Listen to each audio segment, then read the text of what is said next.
Hi guys, අද Java tutorial එකේ lessons 7 වෙනි lesson එකට පැමිණි සියලු දෙනාටම ස්තුතියි. අද අපි කරන්නේ flow controls දෙවෙනි part එක කරන්නේ. අපි last week එකේ last lesson එකේ අපි කරා flow controls first part එක selection part එක. ඒ කරේ if else. අද අපි කරන්න තියෙනවා iteration part එකේ for loop එක while loop එක do while එක. අපි නම් බලමු iteration part එකට මොනවද අයත් වෙන්නේ කියලා. iteration part එකේ කොටස් තුනක් තියෙනවා. while for loop එක, while loop එක, do while loop කියලා. අපි දැන් බලමු for එකේ for loop එකේ structure එක මොකද්ද වෙන්නේ කියලා. මේ තියෙන for loop එකේ main structure එක. ඒ කියන්නේ class එකක main method එක ඇතුළේ තමයි මේ for loop එක ඇතුළට එන්න ඕනේ. මෙහෙම for loop එක open කරගන්නේ for කියලා for දාලා simple වලින්. ඊට පස්සේ bracket දෙකක් open කරගන්නවා. ඒ bracket දෙක ඇතුළේ තමයි එයාගේ statement set එක ඉන්නේ. ඒ කියන්නේ declaration and initialization කියලා එක part එකක් තියෙනවා. අපි කිව්වා variables හදනකොට ඒ මොකද්ද කියලා. ඒ කියන්නේ අපි අගයක් variable එකක් හදනවා. ඒ variable එකට අගයක් assign කරන එක තමයි declaration and initialization කියන්නේ.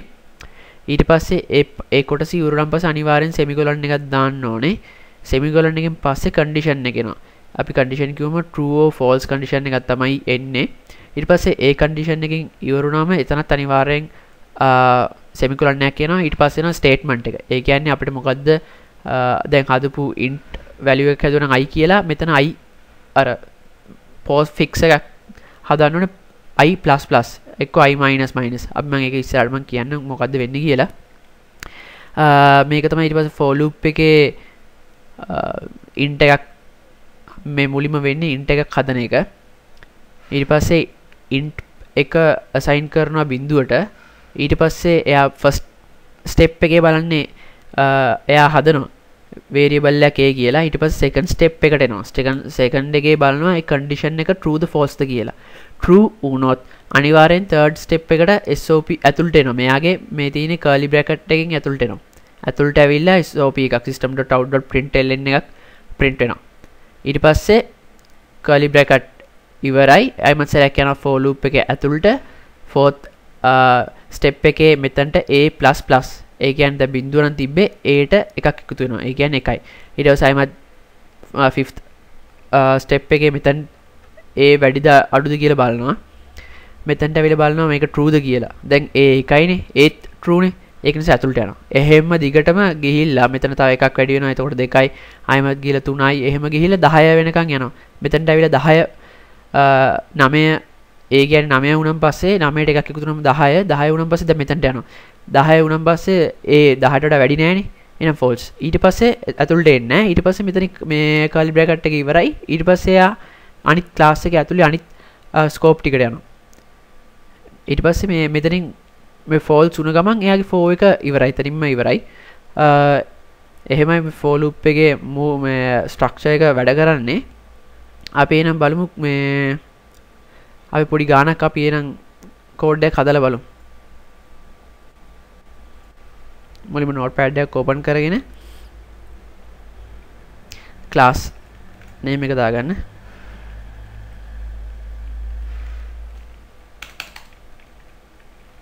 main method එක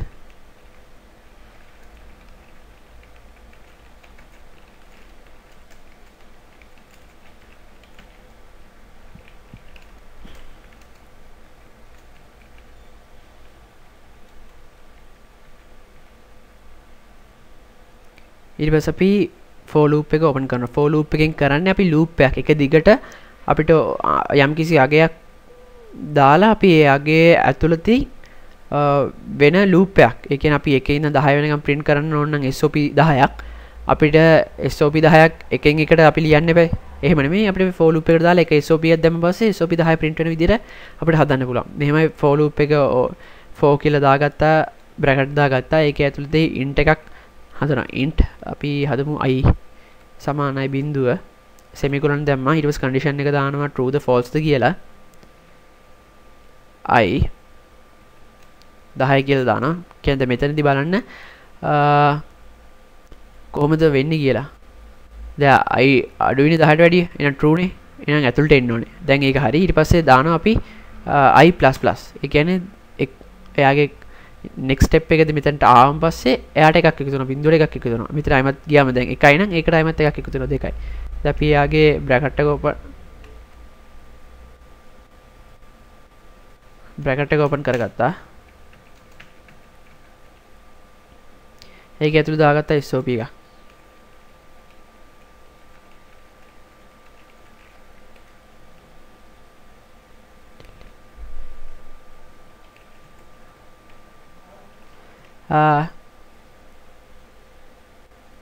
දැන් මෙතනදී අපි string එකක් දැම්ම SOP කියලා. අපි ඒකට අපි අංකයක් දෙන්න ඕනේ. concatenation mark එක දාලා අපි i කියලා දෙනවා.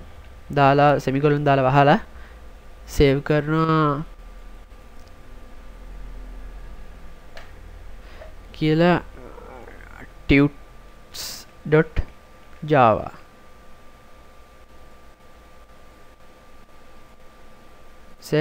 save කරා. cmd එක open කරා. di මගේ directory එකට යනවා.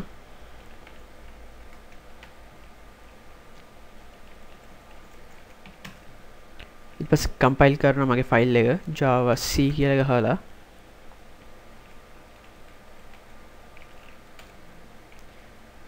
sorry මගේ tuts එන්නේ. ඊට පස්සේ ඒක run කරනවා java tuts 7 කියලා. දෙකද SOP 10ක් print වුණා. දෙක බිඳුව 1 2 3 4 5 කියලා 9ක් කිය මෙතන 10ක් තියෙනවනේ බිඳුවේ ඉඳන්ම 10ක් print වුණා. ඒ කියන්නේ අරකේදී වෙන්නේ i ට බිඳුවක් assign කරනවා. එයා බලන true ද කියලා. ඊට පස්සේ ඇතුළට යනවා. ඊට පස්සේ එයාගේ එක print කරනවා. මේක මෙතනින් ඉවරනම් පස්සේ එයා curly bracket එක උනනම් පස්සේ ආයෙත් සැරයක් මෙතනට යනවා. එයාට ගිහලා එකක් එකතු කරනවා. එතකොට එනවා 2. ඊට පස්සේ 2 බලනවා 10ට වඩා අඩුද කියලා true. ආයෙත් එන ඇතුළට ගිහලා 2 print කරනවා. ආයෙත් උඩට ගිහිල්ලා ආයෙත් ඒකට එකතු වෙනවා 3. අන්න ඔහම දිගට ගිහිල්ලා 10 වෙනකන් යනවා. 10 වුණාම පස්සේ false නේ. එහෙනම් අනිවාර්යෙන් 4 එකෙන් එළියට යනවා. ඊට පස්සේ අපි මෙතන දාමු 11 කියලා. අපි 10ක් print කරගන්න ඕනේ කියමු. control s ගිහම save කරගත්තා. compile කරා. run කරා. දෙක 10ක් print වුණා. දැන් අපිට අතරමඟදී ඕන නම් break කියලා මේ statement එකක් තියෙනවා. තව continue කියලා statement එකක් තියෙනවා. අපි කියමු මෙතනදී අපි SOP 8න් අපිට නවත්ත ගන්න ඕනේ. ඒකට කරන්නේ if එකක් දාගන්න. ඒක ඇතුළට එන්න ඕනේ i සමානයි 8. සමානද කියලා බලනවා i ට 8. true වුණොත් if එකේ curly bracket එක scope එක ඇතුළට යනවා. ඊට පස්සේ අපි එතන දානවා break කියලා statement එකක් තියෙනවා. දාලා ඒක semicolon එකක් දාලා control s ගහලා save කරගන්න.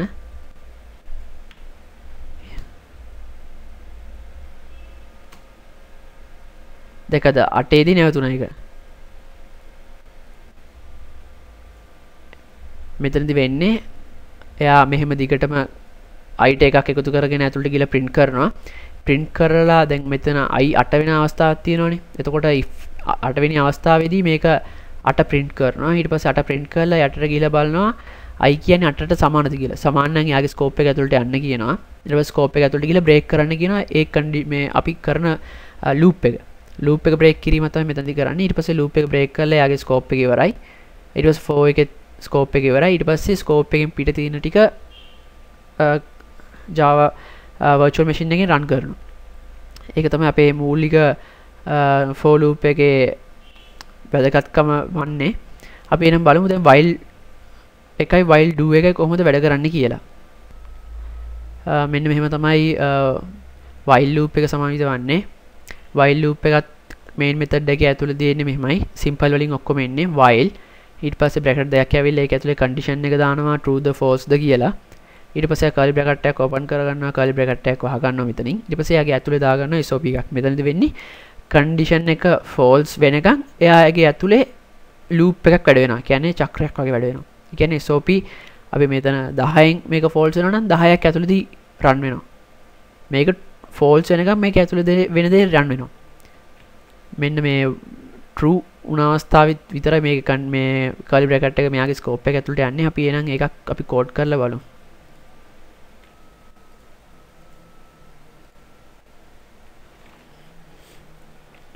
while කියලා දාගත්තා. condition එක දාගන්න ඕනේ අපි 10 කියලා දාගමු. ඉස්සෙල්ලා අපි එයාට මේක හදන් ඉන්න ඕනේ variable එකක් i කියලා. ඊට පස්සේ while එක ඇතුළට ගියා i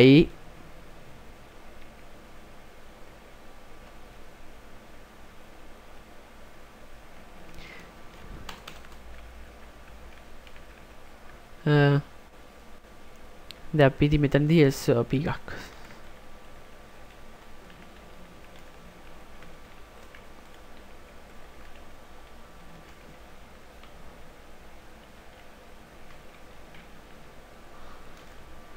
දැන් අපි මෙතනදී දාගන්න ඕනේ while එක fall වෙන අවස්ථාවක් තියෙන්න බෑ.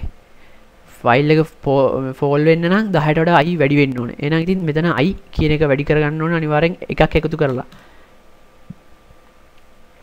දැන් i කියන එක මෙතනදී වැඩි වෙලා එම තුඩට යනවා. while එක ඇතුළට ගිහලා බලනවා 2 නෑ එමත් යනවා 3 එහෙම ගිහලා 10 වෙනි අවස්ථාවේදී false වුණාන් පස්සේ while එකේ scope එක ඉවරයි. control s ගැහුවා save කරගත්තා.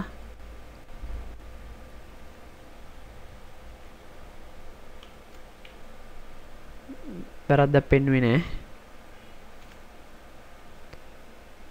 දැන් SOP 9ක් print කරා. කියන්නේ 10 වෙනි අවස්ථාවේදී ඒක false වෙන්නේ. එහෙනම් 10 print වෙන්න බෑනේ. එහෙනම් ඒක ඇතුළේ අපිට පුළුවන් break එකක් දාන්න පුළුවන්.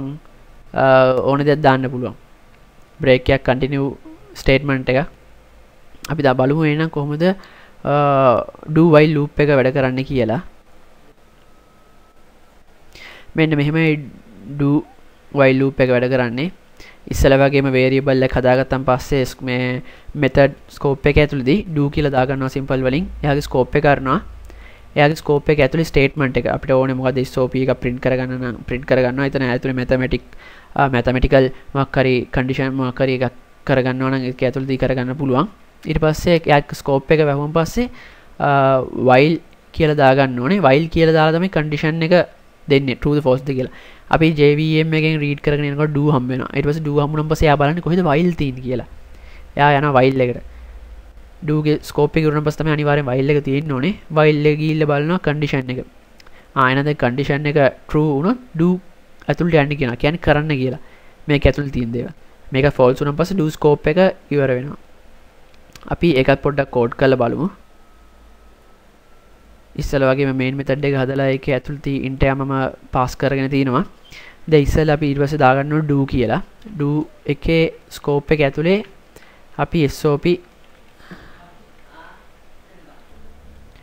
system.out.println මේක println කියන එක print line by line නැතුවත් උනත් දාගන්න පුළුවන්. ඒ කියන්නේ එක දිගට print වෙන්නේ. එතකොට මේක අපි SOP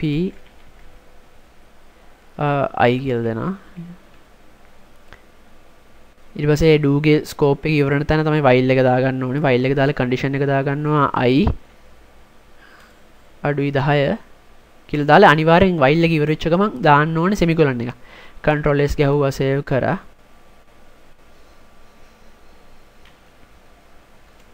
compile කරා වැරද්දක් නැහැ. run කරා.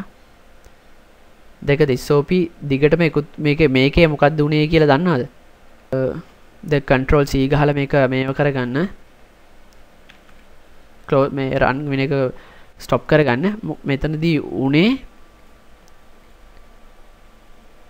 මොකද්ද කියලා ඔයගොල්ලන්ට දැන් තේරෙනවා ඇති. ඇයි ඒ දිගටම යන්නේ? මේක false වෙන අවස්ථාවක් දාලා නැහැ. ඇයි false වෙන්නේ නැත්තේ? මේක i හැමතිස්සෙම බිඳුවයි. i ට එකක් වැඩි වුන්නේ නැහැ. අපි එන SOP මේ p එකේ යටින් i ට එකක් එකතු කරගමු. i++ දාලා. දැන් control s ගැහුවා save කරගත්තා.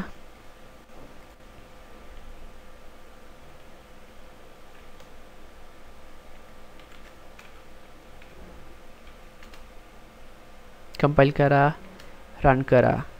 දෙකේ SOP 9ක් print වුණා. එයාගේ මෙතන ෆෝල්ස් වුණු අවස්ථාවේදී මෙයාගේ මෙතනින් සෙමිකොලන් එකෙන් මෙයාගේම do එකයි while එකේ දෙකේම කම්බිනේෂන් එක ඉවර වෙලා එයා අනිත් JVM එකේ අනිත් ටික රීඩ් කරන්න පටන් ගන්නවා. එහෙනම් මෙහෙමයි අද do while loop එකේ loops වල වැඩ කොටස සිද්ධ වුණේ. අපි එනම අද homework එකක් දෙනවා for loop එකෙන්. ඔයගොල්ලන්ට කරන්න තියෙන්නේ for loop එකෙන් මෙන්න මේ වගේ print කරගන්න ඕනේ කොහොම හරි. දැන් පේනවා ඇති. ඒක කරන්න ඕනේ SOP එකක් ඇතුලේ string එකක් දාන්න ඕනේ double quotation එක ඇතුලේ තරු මේ asterisk mark එක. asterisk mark එක දාලා කොහොම හරි මේ වගේ බිඳුවෙන් මේ එකයි තියෙන්නේ. ඊට පස්සේ දෙකක් වෙනවා, තුනක් වෙනවා, හතරක් වෙනවා. එහෙම දිගට 20ක් වෙනකම් කරන්නකෝ. දැන් මෙතන මේ 20ක් වෙනකම් මේ එකෙන් එක වැඩි වෙලා තිනවා. තව මේ එකක්. ඊළඟට එන්න ඕනේ මෙන්න අඩු වෙන විදියට. මේ SOP ගානක් දාලා SOP එකයි. එක SOP එක මේක ඇතුලේ print වෙන්න ඕනේ මේ වෙන විදිහට. අඩු වෙන්න ඕනේ වැඩි වෙන්න ඕනේ කෝඩ් එක ඕගොල්ලෝ හදලා කෝඩ් එක කමෙන්ට් එකක් විදිහට අපිට දාන්න. අපි බලන්න හරිද වැරදිද කියලා. බැරි වුණොත් අපිට කියන්න මම ඒකත් next lesson එකේදී homework එකේ මම කරලා පෙන්නන්නම්. මේකේ අපිට මේ for loop එකේ ඇතුළේ අපිට අයිම for loop එකක් දාන්න පුළුවන්. ඒකෙත් ඇතුළේ for loop එකක් දාන්න පුළුවන්. ඒ for loop ඇතුළේ ඕන තරම් for loop, if loop ඕන දෙයක් දාන්න පුළුවන්. ඕගොල්ලෝ ඒ විදිහට දාලා තමයි මේක හදන්න ඕනේ. මේක හදලා එන කමෙන්ට් එකක් විදිහට අපිට දාන්නකෝ බලන්න. අපි බලන්න හරිද වැරදිද කියලා. බැරි වුණොත් එහෙම මොකක් හරි ප්‍රශ්නයක් තියෙනවනම් කමෙන්ට් එකක් විදිහට දාන්න. අපි ඒකට උත්තරයක් ලබා දෙන්නම්. එහෙනම් අපි 7 වෙනි lesson එකකට පැමිණි සියලු දෙනාටම ස්තුතිවන්ත වෙනවා. next lesson එකත් අපි සමගම ඉන්න කියලා මම ආරාධනා කර සිටිනවා. ස්තුතියි.